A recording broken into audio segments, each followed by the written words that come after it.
Is GoPro dead?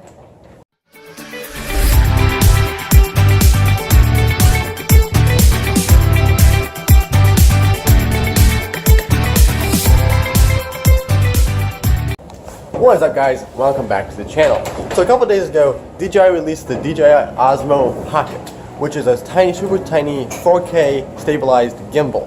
Now, it directly rivals the GoPro Hero 7 Black with its hyper smooth stabilization.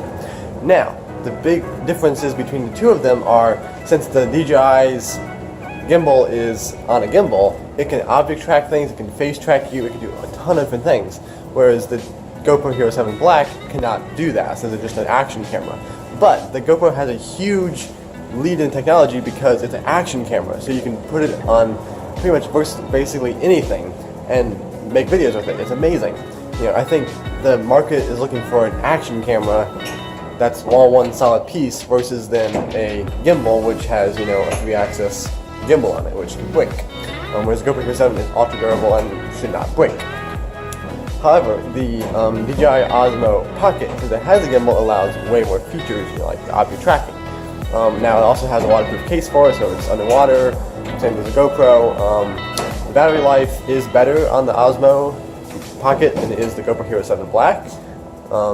Kind of personal preference, whatever you want to do with it. But the Osmo Pocket also clips into your phone.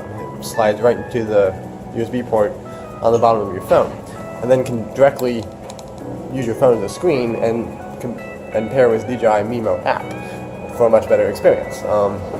Whereas the GoPro Hero 7 has an app also, but it's pretty much a standalone thing. You really can't connect the two together. You had to put them on a tripod and everything. You really can't use that as your camera with your phone as a monitor, whereas the Pocket you can, which is amazing. Both of them, great things, great devices. The GoPro is a little bit more expensive, not by much, a few dollars, but it is a little more. But there's a lot of people out there who, it's a GoPro product, they're only going to buy GoPro. Some people out there, DJI, only going to buy DJI. So it's clearly up to your preference. They're both 4K, they're both stabilized, ultra good.